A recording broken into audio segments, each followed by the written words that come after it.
नमस्कार, मेरा नाम है अंजनी और आप देख रहे हैं गांव देहात। गांव देहात के नए एपिसोड चाणक्य चर्चा में मैं आपका स्वागत करता हूं।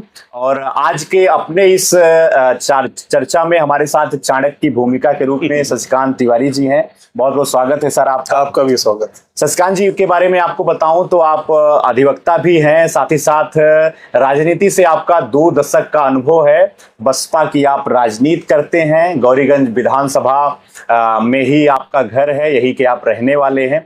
साथ ही साथ आपको बताएं, पिछले 2 दशक से आप बहुजन समाज पार्टी के नेता के रूप में यहाँ पे काम कर रहे हैं। चुनाव में आप सक्रिय रहते हैं, समाज सेवा में भी आप सक्रिय रहते हैं।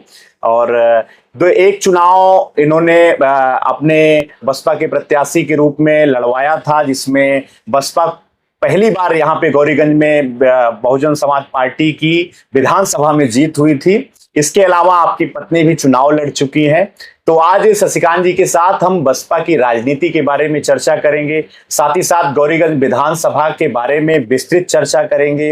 जो है गौरीगंज विधानसभा, जहां अभी आप निवास कर रहे हैं, जहां से आपको इतना राजनीतिक जो है अनुभव प्राप्त हुआ, उसके बारे में हम लोग थोड़ा सा चर्चा करेंगे। क्योंकि इस समय गौरीगंज की जो सीट है बहुत संवेदनशील हो गई है, हाई प्रोफाइल हो गई है। पार्टी छोड़ना पर दूसरी पार्टी में आना एक राजनीतिक घटनाक्रम यहाँ का बन चुका है। तो यहाँ पे जो मौजूदा जो है विधायक हैं राकेश प्रताप सिंह, 2012 में चुनाव जीते, 17 में चुनाव जीते, 22 के चुनाव के पहले वो अपनी ही जो है सरकार के पार्टी के साथ धरने पर बैठ गए थे। उसके बाद फिर चुनाव जीत जाते हैं और फिर उनका जो मन था वो बदला। सपा से वो विधायक थे, सपा पार्टी से ही उनको निष्कासित किया जाता है और भाजपा के प्रति भी उनका प्रेम भी बढ़ता चला जाता है। अभी मैं आ रहा था तो मैंने एक गेट देखा, उस पे डॉक्टर राजेंद्र प्रसाद जो पहले राष्ट्रपति थे उनका द्वार था और फोटो लगी हुई थी राकेश प्रताप सिंह की, सांसद, पूर्व सांसद, ये धमोर में आपने देखा। हाँ, स्मृति ईरानी की। तो बाकी कई जगह मैंने विधानसभा में गेट देखा है तो समाजवादी पार्टी के टाइप के जो नेता या उनके जो आदर्श रहे हैं उन महापुरुषों की देखी है। और यहाँ पर किस तरीके से भगवाकरण में भी उसको जो है रंगा गया था। तो कहीं ना कहीं राकेश प्रताप जी का अपना व्यक्तिगत है कि पार्टी जो है उन्होंने भाजपा के प्रति अपनी आस्था को दिखाना शुरू किया है। तो मौजूदा जो स्थितियां यहाँ की बन रही है उस पर हम लोग थोड़ा सा चर्चा करेंगे। यहाँ पर जो है भाजपा से मटियारी जी पहले से ही मौजूद है और सपा का जो एक पद था, यहाँ पे सपा पार्टी का कोई बड़ा चेहरा सामने नहीं आया है। 1-2 लोगों का नाम जरूर चल रहा है, कुछ लोग काफिले के साथ अपने नाम को प्रमोट कर रहे हैं सोशल मीडिया पे रील के माध्यम से। उसमें एक बड़ा नाम, बड़ा चेहरा डॉक्टर सिंधुजीत सिंह का आया है और 2 दूसरे भाजपा के ही जो है जैसे जगदीशपुर के ब्लॉक प्रमुख राजेश विक्रम सिंह जी, मतलब भाजपा में इसमें बाढ़, मोनू सिंह का भी नाम है। हाँ, बाढ़ आ गया, लेकिन सपा का खाली है तो उसमें मोनू सिंह का भी नाम लोगों की ओर से लिया जा रहा है। मोनू सिंह से एक इंटरव्यू में भी लोगों ने पूछा था तो उन्होंने कहा कि अखिलेश भैया अगर एक बार आदेश कर दें तो 0001 की एकदम पूरा काफिला लगा देंगे, हम चुनाव जीत कर दिखाएंगे।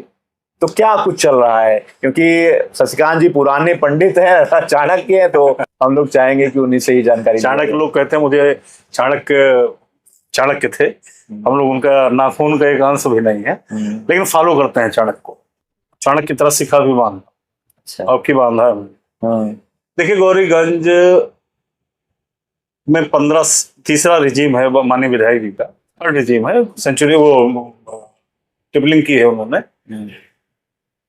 एक लाइन में मैं कहूं तो जो सोशल यहाँ का सिस्टम है और जो इनके परिवार का या जो नेटवर्किंग है या जो थी 2012 में 7 से 12 का दौर जो मटियारी को गुजरा है, उसमें कुछ ऐसी कमियां हुई जिसका देन है राकेश सिंह। अच्छा, मटियारी ने या सरकार ने या उस समय के माहौल ने कुछ ऐसा, मटियारी जिसे मैं साफ बात करता हूं क्योंकि बहुत लचर मचर नहीं आता, निश्चित रूप से उनकी कुछ कमी थी जिनके कारण माननीय विधायक जी, हाँ, वो उनको मौका मिला और चुनाव जीत गए। हाँ, विधायक जीत गए। मटियारी न जीतते 12 में। मटियारी ऐसा नहीं कि अगर राकेश न जीतते तो मटियारी जीत जाते, वो नहीं जीत जाते, चुनाव समय की गणित थी। खैर, राकेश जी ने अपना नेटवर्क बनाया, जो भी किया। पहला रिजीम उनका बड़ा अच्छा था, दूसरा अच्छा था, लेकिन बीच में वो जब 12 से 17 की सरकार आई जिसमें अखिलेश जी मुख्यमंत्री हुए। हाँ। तो उस समय विधायकों की बड़ी सपोर्ट, सपा का नेचर आप जानते हैं, उनके विधायक कहाँ कि कोई वो नहीं। ये अखिलेश यादव जी के टीम 11 के मेंबर थे, सीधे चीफ मिनिस्टर के एकदम खास थे। तो ये जिस पे उंगली रख देते थे वो होता था। गायत्री प्रजापति मंत्री थे और ये थे। इन्होंने जिला पंचायत जीत लिया, विधायक तो जीता 17, जिला पंचायत जीता, अध्यक्ष पद का चुनाव, अध्यक्ष पद जीता, सुकुली मौर्य जी बनाया। उसके बाद नगर पालिका लिया, ब्लॉक प्रमुख लिया, सागर ब्लॉक प्रमुख, मुसाफिर खाना ब्लॉक प्रमुख, गौरीगंज ब्लॉक प्रमुख। और फिर इनका इतना ज्यादा काकस बढ़ गया कि इनमें अहंकार समाने लगा। मतलब जितने भी पद थे सब पे सब इन्हीं के घर को चाहिए, इन्हीं के घर को और इनके ग्रिप पे। अगर घर का नहीं है तो इनके ग्रिप को। हाँ, जिसपे इनका प्रतिनिधित्व रहे। हाँ, सब कुछ सारा कंट्रोल था, उसका खामियाजा भुगतेंगे और जो लड़ने वाले भी भुगतेंगे, जो पद पे रहे हैं। जिला पंचायत अध्यक्ष भी कभी जांच होगी। खैर, इन्होंने अपना सिस्टम बनाया, समाज को जोड़ा। न्योता हकारी जिसका ये लोगो लगा के घूमते थे कि मुझसे ज्यादा गाड़ी नहीं है, घोड़ा नहीं है, ये हो गया। 2022 के पहले इनका मन जो है, क्योंकि ये मोदी जी के मन की बात सुनने लगे, तो मोदी जी के मन के बाद जो सुन लेता है वो हिप्नोटाइज हो जाता है। बिल्कुल बिल्कुल बिल्कुल। तो ये मन से मन मिला लिए।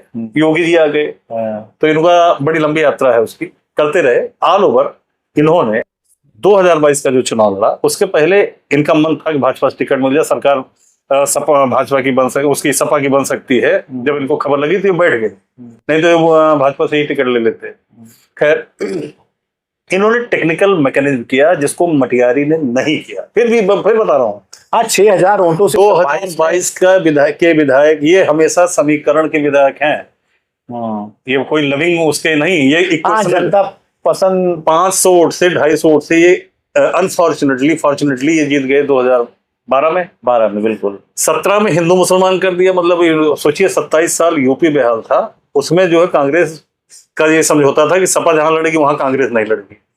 ये शिवपाल जी से हाथ पैर जोड़ के लड़ के भिड़ के नहीं उनको लड़ाइए। उस समय दादा तेजभान जो यहाँ के ब्रांड भाजपा थे, जिनके गांव में चप्पे चप्पे पे आदमी है, उनका टिकट नहीं मिला, तो उनके लोग जो है वो हो गए और उन्होंने राकेश को का साथ दिया। बिल्कुल, नईम का साथ न देके हिंदू मुसलमान करके। हाँ, एक तरीके से ध्रुवीकरण। हाँ, बिल्कुल क्लियर कट था, कोई वो नहीं था। राकेश जी उसको इक्वेशनली, हाँ, समीकरण की वजह से चुनाव जीत गए दोबारा। फिर 2022 ये फिर मटियारी की वजह से जीत गए, क्योंकि मटियारी 6000 वोटों से उन्होंने चुनाव जीता। मटियारी के ऊपर ये आरोप है कि उनकी मैनेजमेंट टीम जो है फेल हो गई। पार्टी सपोर्ट कर रही थी, सिस्टम सपोर्ट कर रहा था। और आपको बताएं, गौरीगंज के इतिहास में पहली बार राजपूतों ने किसी ब्राह्मण को 2007 में किसी राजपूत ने मटियारी वोट नहीं दिया था। उन्हीं मटियारी जब भाजपा से 2022 में चुनाव लड़ते हैं भाजपा से, तब तक राकेश के खिलाफ जो सारा पद ये ले रहे थे, उसके कारण पूरे अमेठी गौरीगंज विधानसभा में कई एलिमेंट इनके खिलाफ हो चुके थे। और पब्लिक का माइंडसेट ठाकुरों का, राजपूतों का, अन्य का बदल चुका था कि इनको वोट नहीं देना। वो वोट जो है जाके मटियारी में मिला, तब मटियारी 74,000 वोट से 72,000 से पहुंचे 72,000। 6000 वोटों से उन्होंने चुनाव हारा। मिसमैनेजमेंट, मैं उसको कहता हूँ कि वो मटियारी की टीम का मिसमैनेजमेंट या उनका कहते हैं ना कि लैक हो गया, वो मैनेज नहीं कर पाए। मतलब कुल मिला के पद मिलते मिलते रह गया, जबकि जनता का इतना जुड़ाव। अब देखिए, उसमें इन्होंने विधायक जी ने क्या किया, धीरू को मैनेज किया, उससे इंप्रेशन पड़ा 2-3 हजार वोट का। दादा जंग बहादुर सिंह, आदरणीय जंग बहादुर सिंह जी जो है, उनको मैनेज किया। वो सोचिए भाजपा में थे, उनके एंटी सब कुछ था, लेकिन उनको मैनेज किया। मुस्लिम वोट समझिए, इन्होंने जाके मुस्लिम कैंडिडेट जो फतेह बहादुर था, वो 28,000 वोट पाया था। सारे मुसलमानों को उन्होंने सिंक्रोनाइज किया, उसमें से 50% लेके गिरे। तो ये इक्वेशनली, मतलब कहते हैं ना कि जीत। समीकरण साधने में जो राकेश जी माहिर है, और इसी का मैनेजमेंट, पैसा वगैरह वगैरह सिस्टम। तो अभी जो मौजूदा परिदृश्य बना है, अब जो परिदृश्य बना है उसी पे मैं आ रहा हूँ। आज की डेट में जो भी इन्होंने की, देखिए राकेश सिंह जी का मुझे लगता है कि उनके ऊपर 7.5 चल रही है, और वो कोई भी काम करते हैं उसका डैमेज हो जाता है। तो अब उन्होंने जैसे सपा का साथ छोड़ा, क्रॉस वोटिंग किया, सब कुछ किया, चलिए ठीक है, मन बदल गया, अंतरात्मा बदल गई, आत्मा की आवाज बदल गई, सब कुछ बदल गया। राम यात्रा किया, अमेरिका यात्रा गए, सब कुछ किए। रोज एक अनर्गल इंटरव्यू देना, फलाना देना, तो पॉडकास्ट देना, पॉडकास्ट में किसी को विचित्र कहना, समाज में किसी को विकलांग कहना, किसी को शकुनी कहना, किसी को ये कहना कि पैसा नहीं है, मुझसे ज्यादा नहीं होता। तो इनके इर्द गिर्द जो सलाहकार हैं, इनको पता नहीं, वो सलाहकार हमें लगता है वो किसी और से मैनेज है, इनका दिमाग इस समय काम नहीं कर रहा है। बेचारे अभी लेटेस्ट घटना हुई हवाई जहाज फ्लाइट में थे और वहां मारपीट हो गई, मुकदमा दर्ज कराया। तो ये सब जो घटनाएं होती हैं और होने के कारण जो है अब इनका समझ नहीं आ रहा। अभी एक सूखी बाजीगढ़ को लेके घटना हो गई है कोई, उस समय भी जो है चल रहा है। तो एक्चुअली ये परेशान इस समय है पंचायत चुनाव अपने फिर ग्रिप में लाने, चूंकि पद तो है नहीं, केवल विधायकी है। बिल्कुल। तो जिला पंचायत इनका होना चाहिए, प्रमुख इनका होना चाहिए, नगर पालिका चली गई होना चाहिए। तो अब उसी को रिबैक करने के लिए आदरणीय योगी जी की शरण में है और भाजपा की शरण में है। अभी विधानसभा का कोई टारगेट अभी नहीं है, अभी पंचायत का टारगेट, पंचायत चुनाव पे और पंचायत चुनाव के बाद इनका पूरा कुनबा, इनके सिस्टम, इनका सब बीजेपी में लग गया है और मटियारी जी वहां पे अपना है। अब देखना ये है कि मटियारी जी अंत तक भाजपा में रह जाते हैं कि नहीं, या इनको टिकट नहीं मिलता भाई साहब को जो मौजूदा विधायक हैं। तो कहीं हमको तो लगता है कहीं बसपा में चले आए आप मतलब आप ही के शरण में आ जाएंगे।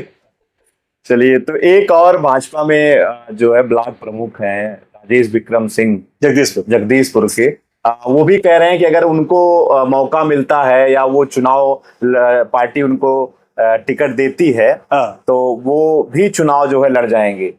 नहीं तो वो गौरीगंज जो है फ्री विधानसभा है ना, यहाँ तो कोई आ सकता। जगदीशपुर तो रिजर्व विधानसभा है, तो वो बेचारे लड़ना चाहते हैं तो कहाँ जाए, कहाँ से लड़े? तिलोई है या तो वहाँ राजा मंकेश्वर शरण सिंह है। बिल्कुल बिल्कुल, राजा तिलोई अपने हाथ रखने नहीं देंगे, रखने देंगे नहीं लड़ भी सकते हैं पार्टी, वो तो भाजपा देगी तो लड़ेंगे, पार्टी देगी। राजेश विक्रम का ये कहना है कि अगर भाजपा मुझको टिकट देगी तो लड़ूंगा 100%, कहीं से भी देगी, मोनो नहीं कहीं, मतलब तिलोई और गौरीगंज।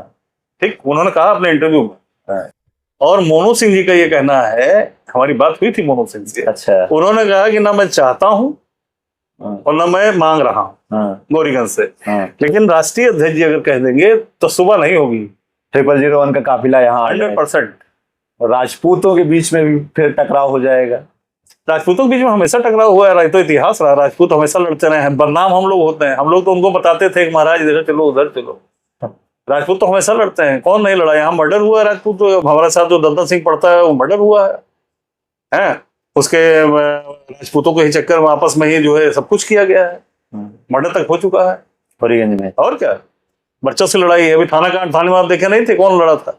हाँ, उसकी विधायक ने किसको मारा था थोड़ा सा चर्चा करेंगे कि थाने में ही कूट दिए थे। वो गंदी घटना थी, बहुत गंदी घटना थी। वो करना, देखिए जो फैक्ट हो बोलूंगा, वो एक ऐसी परिस्थिति वहां बन गई कि इनको मारना पड़ गया, मारपीट को करना पड़ गया। अमूमन विधायक जी चींटी भी नहीं मार सकते, चींटी भी नहीं मार सकते, हम जानते हैं उनको, लेकिन अब सबको देखे थाना पुलिस खड़ा, कोई बोलेगा नहीं। तो वहां एक घटना ऐसी हो गई कि उसमें निंदनीय घटना थी, घृणित घटना थी, दुर्भाग्यशाली घटना थी, होनी नहीं चाहिए। तो दीपक जी उधर से आए, गेट पे कुछ मारपीट होने लगी, उनकी फॉर्च्यूनर ड्राइवर ने अंदर कर दिया, वहां संजोग से विधायक बैठे थे धरना उरना पर, अब वो बस गाली गलौज में वो मारपीट हो। तो ये उसी में तो उन्होंने पॉडकास्ट में कहा शेर और मेढक की लड़ाई में सिंपैथी तो मेढक को ही मिलेगी, और मैंने मार दिया, और देखिए वो नगर पालिका हो गया। ये विधायक जी कहते हैं। अच्छा, पब्लिक में फिलहाल माइंडसेट विधायक जी के खिलाफ हो गया है।